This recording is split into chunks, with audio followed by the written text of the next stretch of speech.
Boker Tov. What? I didn't hear you. That's better. So I just want to make, before I introduce Greg, I just want to make some introductory comments. As you know, this is the third year.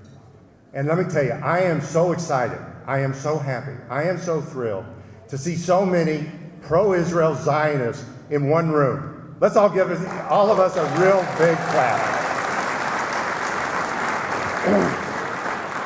We know what's happening on the Gaza border. We know what's happening on the Syrian border. And for all of us to come together to become better advocates for Israel on today is just fantastic. And the makeup of the group tonight, it's not night yet, this morning, is equally fantastic. And I thank you for being here. I also want to take just a second to thank Ken and Anita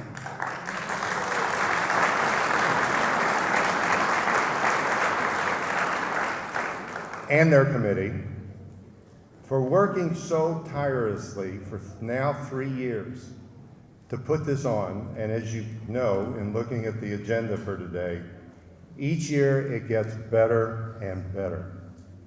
And we look forward to many more years of this annual event that brings us together to show our support for Israel. So it is my honor and pleasure to introduce our first speaker, Greg Roman. Greg is the director and CEO, or COO, of the Middle East Forum. The Middle East Forum, or they call it the Forum, is an activist think tank, sort of my type of organization. It was founded in 1994. It's a 501c3. Its mission is to promote American interests in the Middle East, protect Western values, and educate us about Israel and the Middle East and its neighbors. Greg appears regularly on TV and other media. He has his own radio show, WWDB 860 AM in Philadelphia. Greg speaks throughout the world. He's been here in Dallas. He's going to be in Texas for for this coming week. Prior to forming and being involved with the Forum, he was the director of the CRC in Pittsburgh. Greg served in the IDF. He served in Operation Cast Lead. He served in the Israel National Fire Service in northern Israel, which probably makes Greg pretty knowledgeable about and have a feel for what's going on the Gaza border with the incendiary kites today. He has served as senior political advisor to the Israeli Deputy Foreign Minister, Danny Ayalon. He serves in the reserves currently as Staff Sergeant in Unit 8900, which is the unit that's the coordinator of government activities in the territory.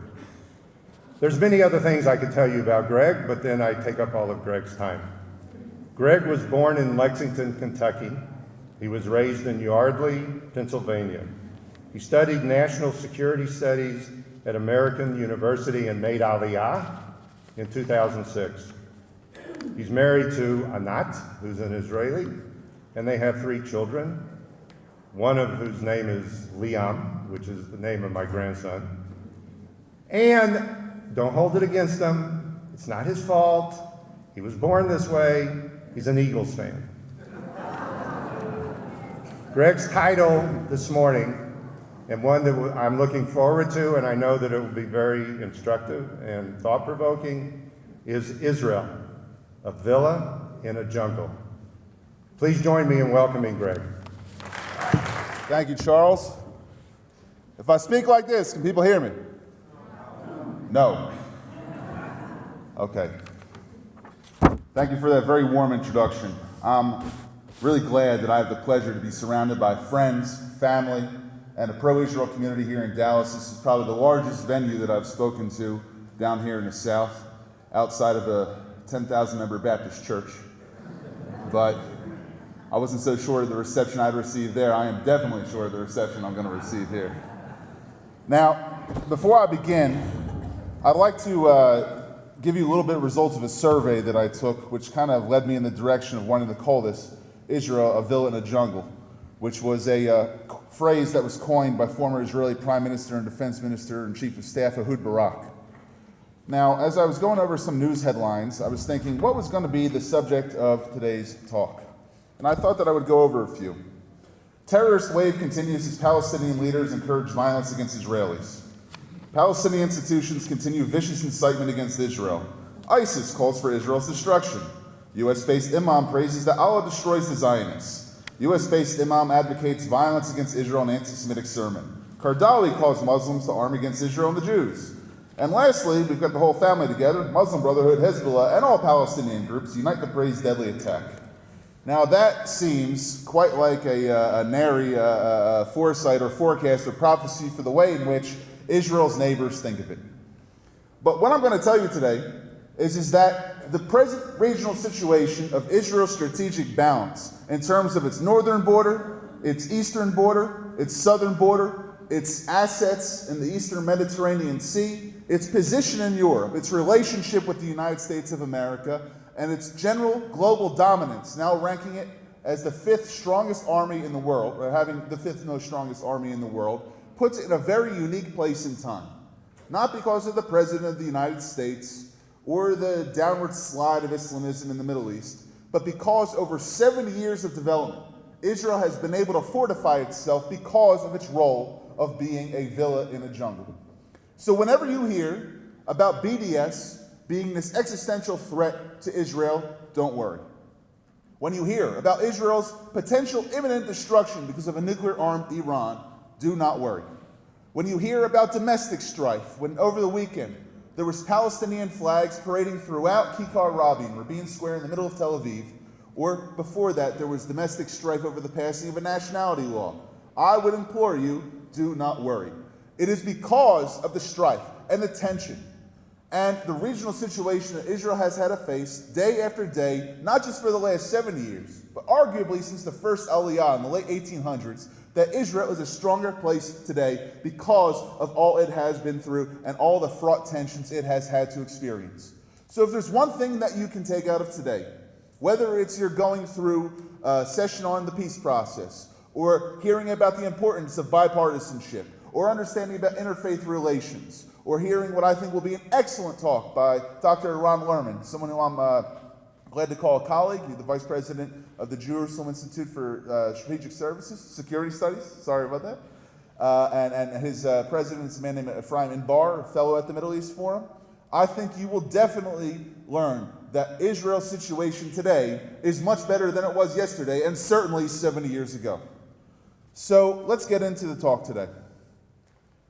I'd like to first start off with a general analysis of where we stand vis-a-vis the Palestinians.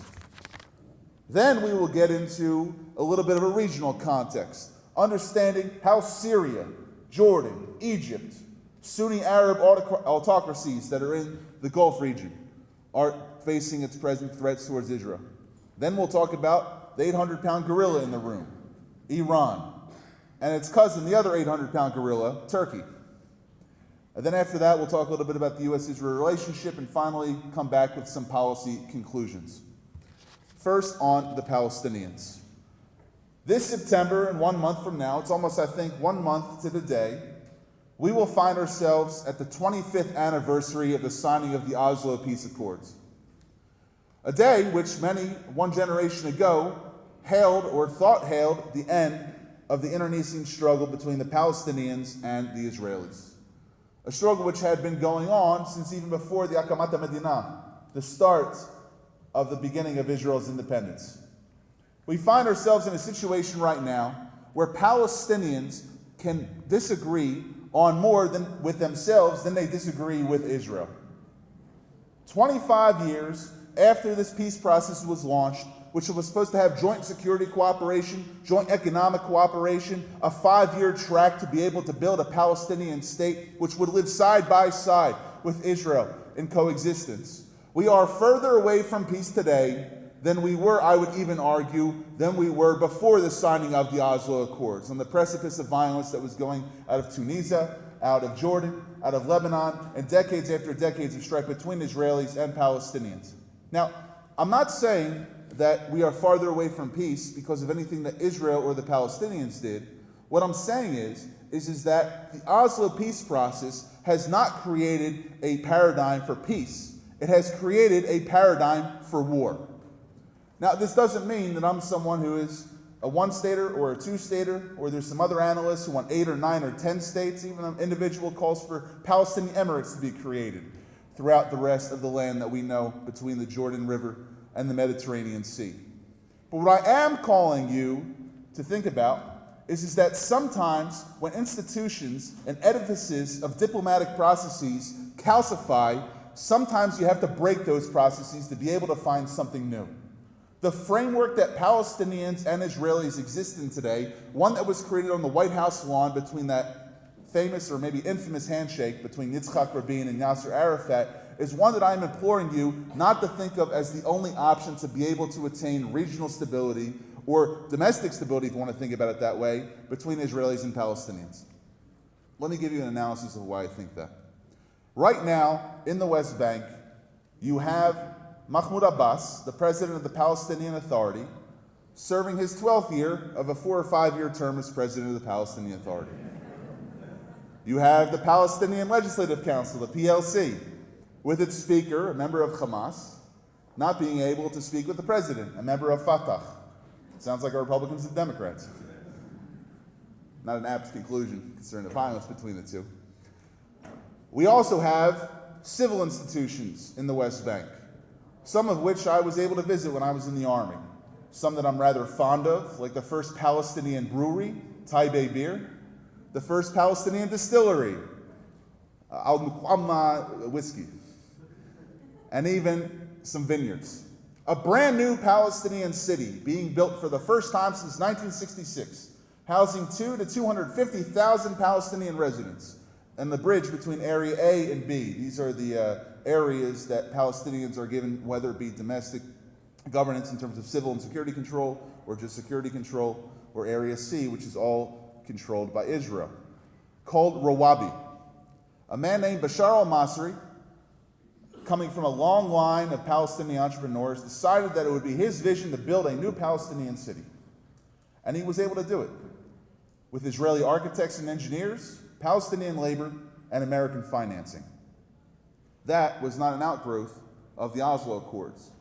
That was a Palestinian pulling himself up by the britches, facing both Israeli military bureaucracy and relentless Palestinian kleptocratic and corrupted institutions to be able to actually build his own place. And then in Gaza right now, you have a situation where 40% of the population is on antidepressants. 1 in 15 Palestinians are more likely to commit suicide. 70% of children under the age of 12 face dysentery because of the unpalatable salinity level of the water there. You have a leadership that openly puts its own people in jail just because they're not willing to do what the Hamas asks them to. In the second largest institution in Gaza right now, UNRWA, the Palestinian Refugee Agency, there's an ongoing mutiny against the international employees with almost a 2.5-week sit-in by UNRWA's Palestinian employees because they haven't been paid due to a U.S. aid cut of about $300 million that took place between January of this year and August of right now. But all these things, the gut reaction of the international press, of U.S. media, of European institutions, would say it's because of the siege. It's because of Israel's blockade of Gaza that this is going on. The situation in Gaza is the way it is because of the rulers of Gaza.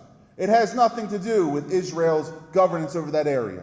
Israel's job as a sovereign actor is to take care of what's going on inside Israel, to protect itself from threats both external and internal. And if the leadership of Gaza was in one way or another willing to be able to cooperate with the Israeli authorities, like they did before 2005 with the disengagement, after 2007 when they kicked out the ruling Palestinian Authority parties, we now have 11 years of blood, sweat, misery, and tears of the Gazan Palestinian population because of their own chosen leadership's inability to govern that small island. Which is, I say an island even though it's connected because it's essentially cut off from the rest of the world. Not because of Israel's choice or Egypt's choice, but because of the inability for those who reside there to choose their own destiny, which is not connected to the destruction of Israel.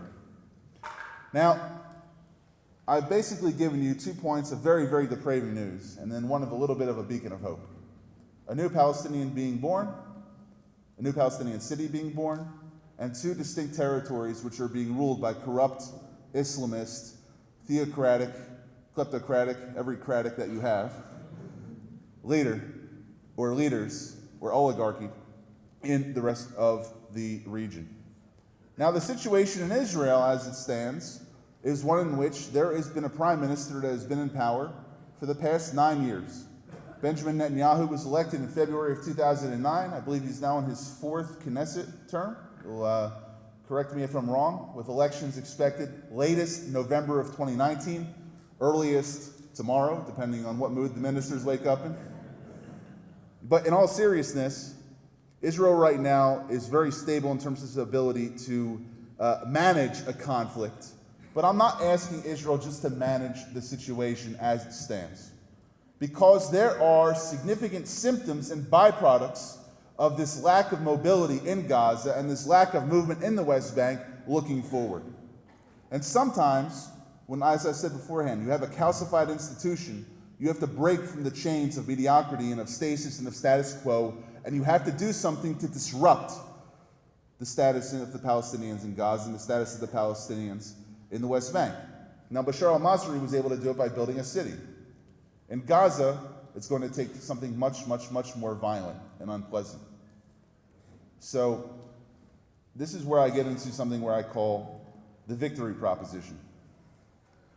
If anyone has been following what's been going on in Gaza for the past 4 months, from March of this year, when what was called the Great March of Return to Jerusalem, an internationally supported and Hamas-organized movement to send tens of thousands of young Palestinians to the border with Israel to face tear gas, snipers, tanks, but in turn encouraging themselves to send balloons with Molotov cocktails attached to it, burning Israeli fields, shooting at Israeli soldiers, encouraging civil disobedience, which went then to the next step of terrorist attacks against the Israeli forces who were lawfully defending their border, a border that they left 12 years ago during the Gaza, 13 years ago now, during the Gaza disengagement. We are now 13 years from the withdrawal of Israeli civilians and soldiers from Gaza, and in return we have received rockets, machine gun attacks, tunnels by land and by sea, flotillas, hateful rhetoric, incitement, arguably the most vitriolic satellite television station in all of the Middle East, Al-Quds television, coming out of Hamas-run Gaza. We have our fields burning. We have our children going to bomb shelters by way of having to play not outside in the sun as I see this light staring down on me, but looking at fortified concrete structures on top of jungle gyms, because that is the aftermath of the Gaza disengagement. And as I said to you beforehand, the situation is much, much, much, much worse on the other side of the border. Not because of Israel's unwillingness to give Gaza what it needs to develop, because of its leaders' own intransigence to be able to receive what their people rightfully deserve. So you have a situation where on one hand, violence is the response to siege. But on the other hand, the reason why there's a siege is because there is a behavioral necessity for some reason from the leadership of Gaza to commit violent attacks against Israel. Time after time. And I think there are many other leaders and analysts and former officers in the Israeli army here and politicians that will tell you how many offers were made to the Gazan leadership. How many times, whether it was Fatah or civil authorities or Hamas, was Israel willing to open up the piggy bank and to give as much support as possible. After every round of conflict, Operation Cast Lead at the end of 2009, the Paris Peace Conference, $4 billion in aid promoted to reconstruct Gaza. 2012, after Operation Pillar of Defense, $5 billion committed to rebuild Gaza. Operation Tsuketan, Protective Edge, 2014, $7 billion committed to rebuild Gaza. And then even more so, not just to rebuild, but to build up a new port, a new airport, an island being proposed in the Mediterranean Sea, which would be able to bypass Israeli ports themselves. A Palestinian-owned and operated port in Cyprus, disconnecting Palestinians from Israel once and for all. So many creative ideas, so much creative energy going into this process to be able to take Gazans out of their squalor. And what was the response? We do not negotiate with Zionists. We do not recognize those who are firing upon us when we try to breach their borders. We will not in any one which way alleviate the suffering of our people because we are strung up on our ideological underpinnings, which in one way or another cause us to continue to see our people suffer.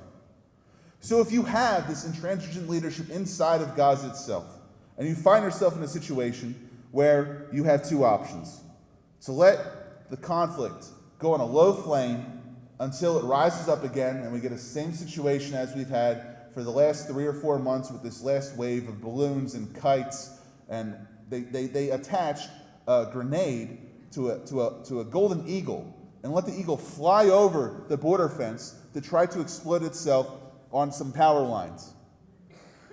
Let's give it to them. They're creative in their means of trying to rebel or to resist against Israel. But they're even going so far that I think that PETA, the People for the Ethical Treatment of Animals, has now condemned Hamas. So, I mean, not to make light of any animal abuse or anything, but in this case, they're really, really going and pulling out all the nines. So what's the answer to Palestinian rejectionism in Gaza or in the West Bank? And what's the answer for being able to replace a structure of a peace paradigm, which in one way or another is old, is sort of rotten from within the core, and is no longer working?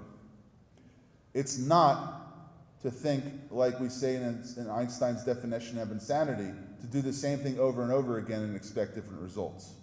What it is to have the entire body politique, the society, the culture, the economy of the Palestinians not be based on rejecting Israel, but by accepting it.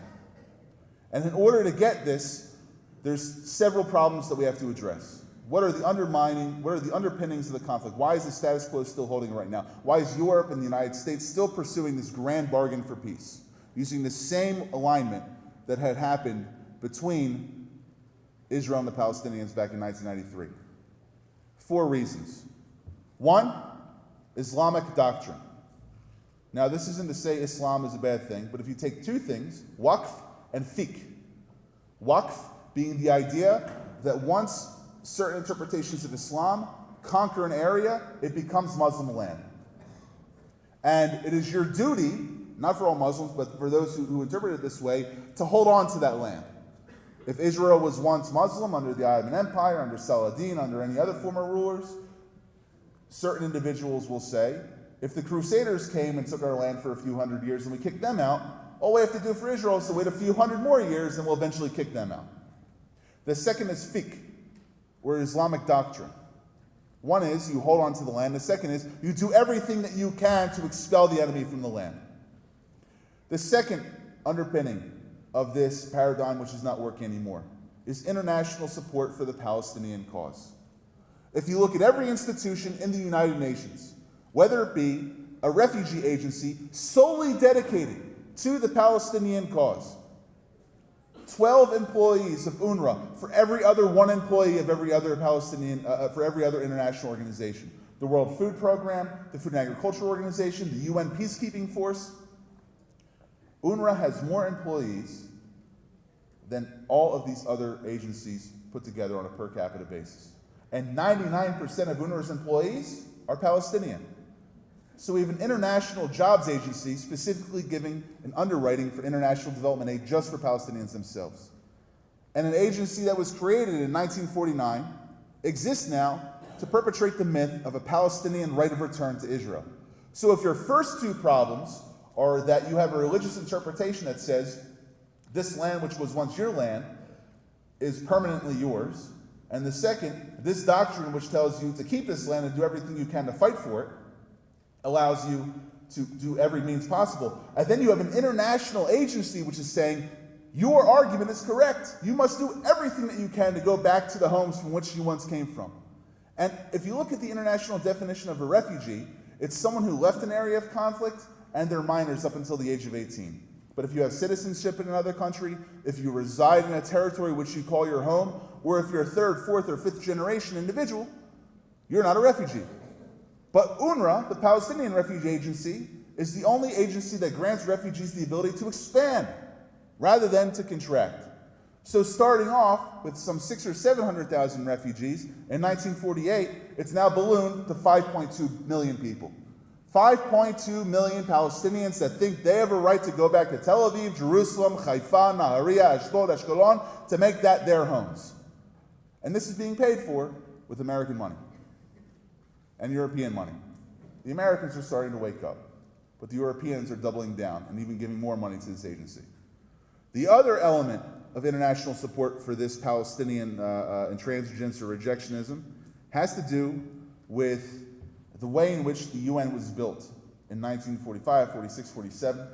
There's 3 committees that exist. One for administration, one for finance, and one for the existential right of the Palestinian people. Or, sorry, Gerald will correct me later probably, if he's here.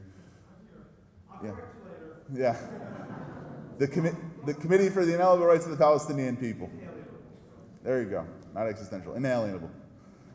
Anyway, so you have an entire UN Security Council Standing Committee which backs Palestinians to the hilt. And you can't make any change to this because 1/3 of the UN are coming from Islamic countries. Another quarter are coming from European countries which have traditionally supported the Palestinians. So you have a voting bloc which will not be willing to change any way that international law or international institutions codify the Palestinian situation, giving them the bias rather than Israel. The third element of, I would say, a caustic inheritance associated with the Israeli-Palestinian conflict of why things won't move is because of the situation within Israel itself. And this is the inability for the Israeli security services and the security cabinet to take the hard process of decision-making that does not just guard the status quo, but disrupts it, which either calls for the overthrow of Hamas in Gaza, reoccupies Gaza, in the Palestinian Authority, negotiating with mayors rather than negotiating with the corrupt central authority in Ramallah. Now, an instantaneous gut reaction to all these statements that I just made is, reoccupy Gaza, how many Israeli soldiers are going to lose their lives if that happens? I answer, how many more Israeli soldiers will lose their lives if we let this situation continue the way it is? Secondly, taking out all the Hamas leadership. If you do that, they'll just be replaced by more radical leadership. My answer to you is if you knew Palestinian politics and the way in which the clans and the family system worked with all the Hamulot, with all the Hamula, the Palestinian clan system, you would realize that there are enough Palestinian, I don't want to call them organic governance structures that exist within Gaza, but if you could find a way to be able to operate intelligence networks within Gaza, you can find a way to operate governance networks. Just like Israel did in the 70s and 80s before the Oslo Accords, and reverting back to that, with the intent of letting Gaza become its own state and its own entity, just not one that's ruled by Hamas. And lastly, if I'm saying that the Israeli security services aren't courageous enough to make these decisions, the response would be, how dare you question the generals who protect Israel on a day-to-day basis? How dare you think you come up to a podium in Dallas and tell these, there's 3 officers here and a major too. Probably can't hear me, but I'm going to see them shaking their heads like this if I go out. How dare you question their ability? Well, at the end of the day, it's the civilian leaders of Israel who decide how the security services act.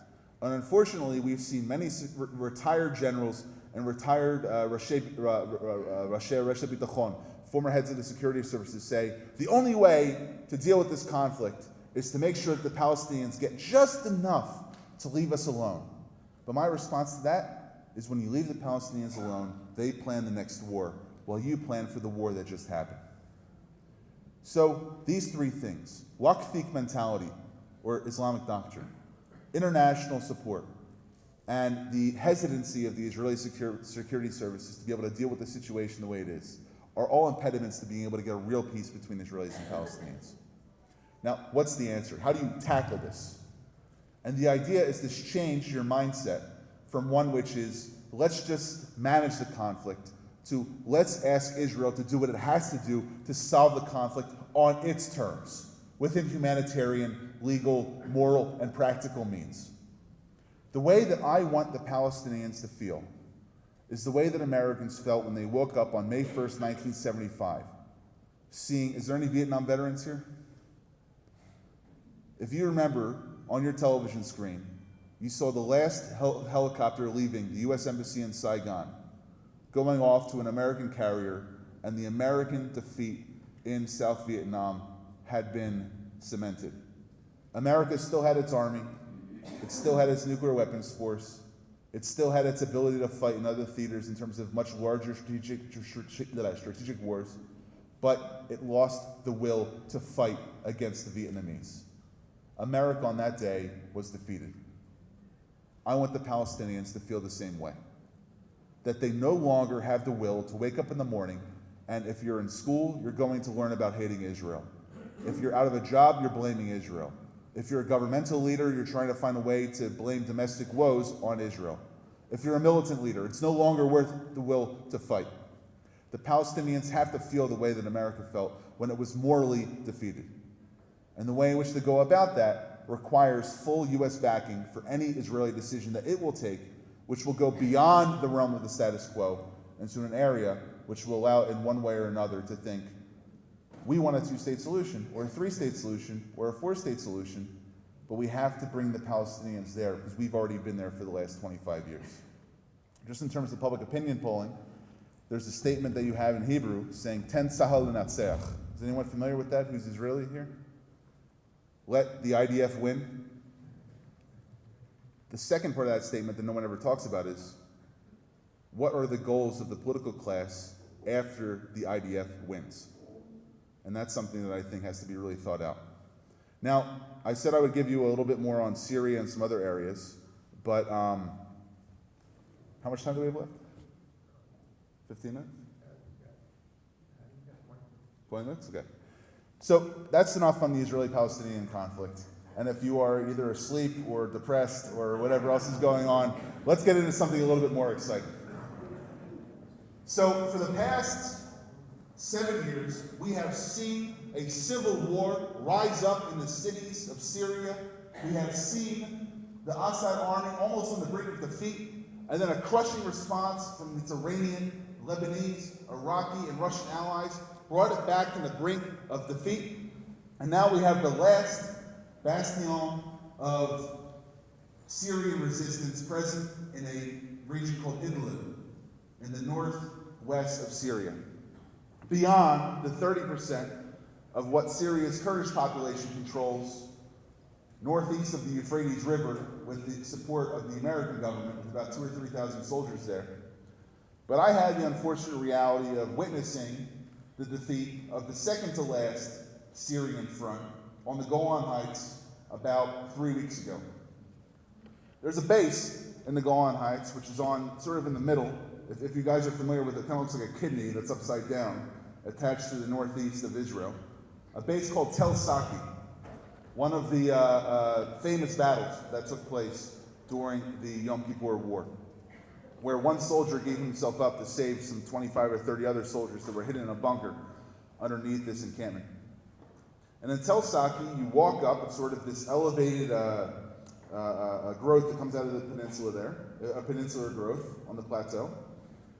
And you look 1 kilometer, 0.6 miles ahead of you, and you see blue tarps along the border fence with Syria. And what this is are not the IDF monitoring what's going on inside of Syria, but the last Syrian refugee camps literally skirting themselves up to the border because the Syrian army is about to advance on them. You see Russian Sukhoi 24 jets going down, bombing the landscape. Mushroom clouds rising beyond the Israeli-Syrian border. Seeing the last vestiges of the Syrian resistance in southern Syria literally being decimated in front of your own eyes. A deal would be reached a few days later after I left the Golan Heights, transporting the last of the Syrian rebels and also Syrian civil defense volunteers called the White Helmets, one part going up to Idlib, where the last Syrian resistance bastion is, and the other, 444 individuals associated with the White Helmets, being taken on Israeli buses, driven down through the Golan Heights and over an area called Hamat. Get there. Excuse me. The point where Jordan, Syria, and Israel meet. Now, that facilitation of the Israelis taking Syrian rebels and moving them into Jordan into a safe zone was not a one-off incident. What it was the last operation in 7 years of cooperation between Syrians and Israelis trying to provide a civil outreach to the southern Syrian civil population. Israel, in the course of its 7 years being on the front lines of the Syrian civil war, but not really getting involved that much between the rebels and the Syrian government, more offering about 150 different airstrikes, interdicting strategic weapons which would otherwise threaten Israel should they be turned on it after the civil war would take place. We find ourselves in a situation where for these 7 years, over 4,000 Syrians were treated in Israeli hospitals. Over $550 million was spent on Syrian healthcare by the Israeli government, where the Israelis didn't receive $1 from the international community just to treat these Syrian civilians who are facing Assad's rage. We also have a situation where the Syrian army, now that it has defeated and routed the rebels from the Syrian side of the Golan Heights, has announced only 2 days ago in Sana, the Syrian Arab news agency, that it intends to build its army to be 1/3 larger than it was on the Golan before the Syrian civil war started. So 7 years of Israeli outreach to the rebels, they even treated ISIS terrorists inside of Israeli hospitals. They didn't discriminate on who they gave care to. It could have been a Syrian soldier, it could have been a member of Hezbollah. That guy's probably in Israeli jail now, but he still treated him. Syrian civilians, secular Islamists, religious jihadists, ISIS, maybe a Syrian clown if he came across the border. But in all seriousness, right now we have a situation where 7 years of warfare between Syria and the rebels that fought against it are going to the potential situation or future situation where Syria will now turn its guns on Israel after turning its guns on its own people. But there's some good news here. Because the second phase of the Syrian war, just because Syria has defeated its own domestic enemies, it now has to deal with a much, much, much more graver situation, which could actually see the downfall of Bashar al-Assad. Syria now has to fight nation states. It has Israel to worry about. It has Iraq to worry about. It has Turkey to worry about. It has a nascent Kurdish polity to worry about that controls 30% of its country. It has Russia to worry about. It has Iran to worry about. Now that the war in Syria is over, or almost over, so to the victor divides the spoils. But depending on how you look at it, there's 7 different victors in Syria.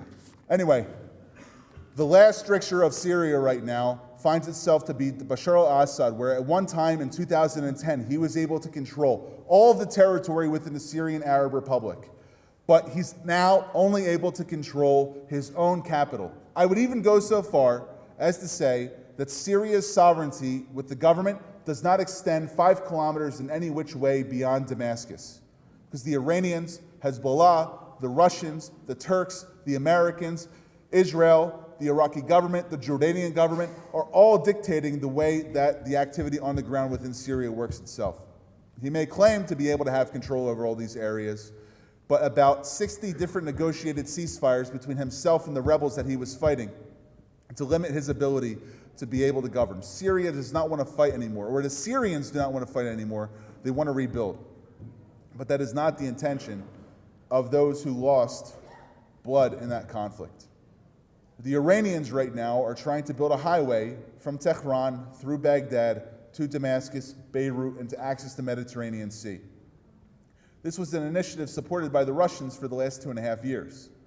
However, we find ourselves in a situation now where Russia is actually defending the Israeli position of not having Iran in Syria, not because it cares about Israel, but because it wants to be able to reap the spoils of its involvement in supporting Bashar al-Assad during the Syrian civil war. Russia is competing for licenses on spectrum for the Syrian cell phone system. They want to drill with Gazprom, the Russian national oil company, in wells that were abandoned and were destroyed during the Syrian civil war. They've now been able to increase their military presence that for the first time since 1977, the Russians have a deep water port outside of the Black Sea. What does this mean? That the Russians actually have the ability to put their forces outside of an area that's connected to contiguous Russia. They have an airport. They have a deployment of forces with military police that are somehow guarding the ability for the Iranians not to get in to the rest of to the rest of Syria, so that they turn their weapons on Israel. On the Lebanese side with Hezbollah, over 2,000 Hezbollah fighters, something like around 5% of Hezbollah's fighting force, were killed in Syria. Sayyid Hassan Nasrallah, the general secretary of Hezbollah, is in one way or another facing criticism from within his own movement. After 2006, when over 1,000 Lebanese were killed during the Second Lebanon War, Nasrallah was actually on a high rather than a low. He goes and helps his neighbor without fighting Israel. And now we see that the only vestige of control or power that he had over his own militant movement was being able to point his guns towards Israel rather than on Syria. Once he got involved in Syria, he lost popularity. How do you think he'll regain popularity? Now, if we go to Jordan, we find ourselves in a situation where the king, in one way or another, is trying to find a delicate balance between the new U.S. president, President Trump, and his own domestic problems. The largest protests on Jordan streets in 20 years took place just a few weeks ago because of the inability for him to be able to provide basic staples to his own people. Let's not forget, something like 60% of Jordan is Palestinian. Another 15 to 20% are Bedouin. The demographer will correct me though, Mr. Ettinger. I really recommend you guys go to his talk. But a majority of Jordanians are not Jordanian. They in one way or another constitute different tribes or different minority groups that build a lot of domestic pressure against him. And in Egypt right now, arguably the most friendly Egyptian president to Israel ever, El-Sisi, finds himself also facing many domestic problems. Ethiopia and Kenya are ready to go to war against Egypt right now because of the situation associated with building a brand new dam on the Nile River, on the Blue and the White Nile. Within Egypt itself, you have tourism down, traffic through the Suez Canal down, the shipment of natural gas and oil down, and also the ability for Egypt's principal industries like the production of cotton and other trinkets that were often going to areas. And a big drought has produced something like only 60% of Egypt's wheat that it consumes is grown within country. It has to consume and purchase 40% of its grain supply from other countries. Dwindling foreign currency reserves. Egypt's not in a great place either.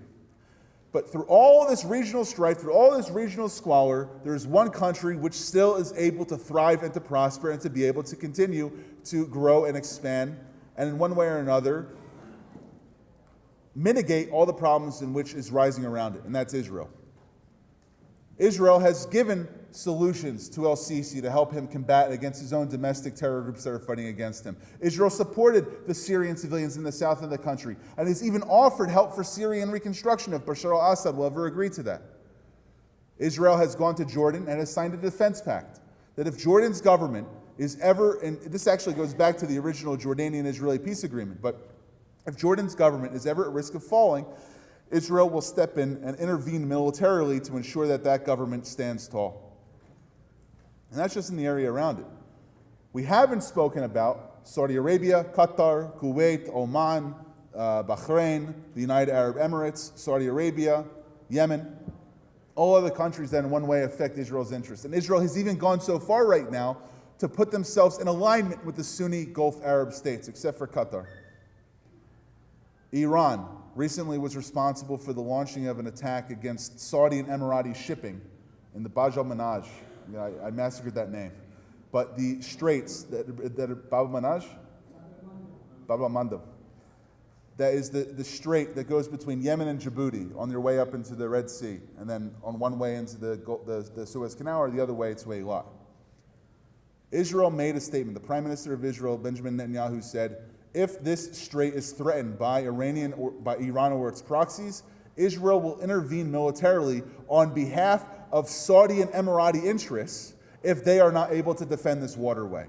So Israel is not just fighting the wars that it has in its own backyard, it's now starting to project its power throughout the Middle East. And it's doing it in alignment with former enemies. Only 14 years ago, Saudi imams were offering $25,000 to $50,000 to the family of every suicide bomber who was willing to blow themselves up in an Israeli city.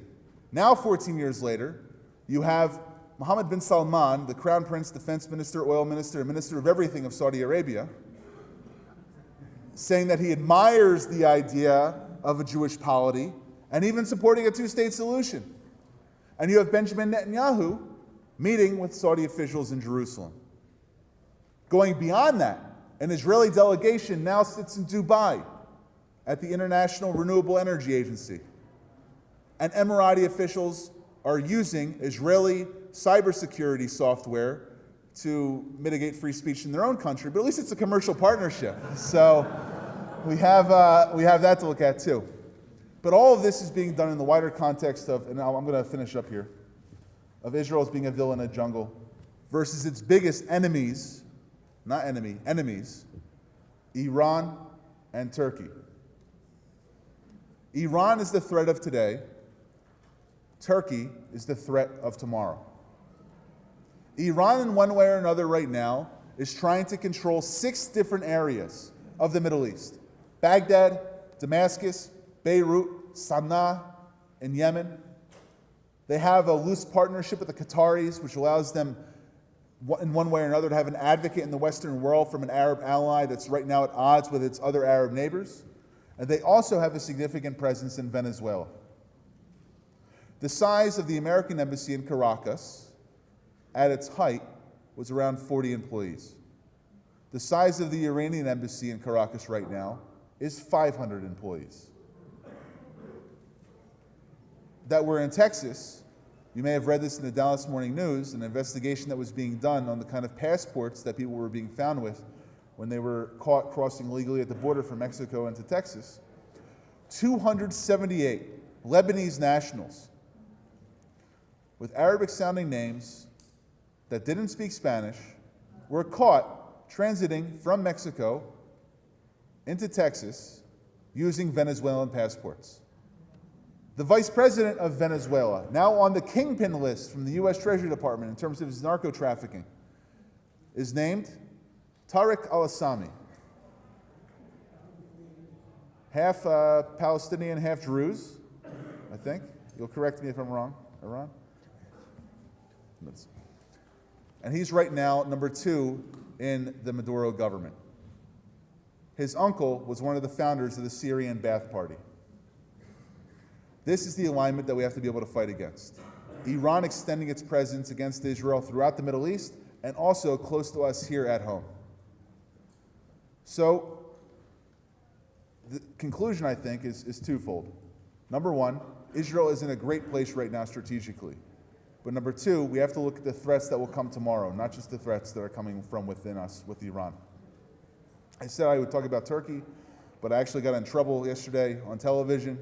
An op-ed right now in Turkey, and a newspaper called Hurriyet called for me to be indicted for saying that President Trump should meet with a Turkish opposition leader. So I'll hold my remarks on that until I get a much bigger audience. I can get in more trouble. But I want to thank you very much for having me today, and I'll be glad to speak with you afterwards.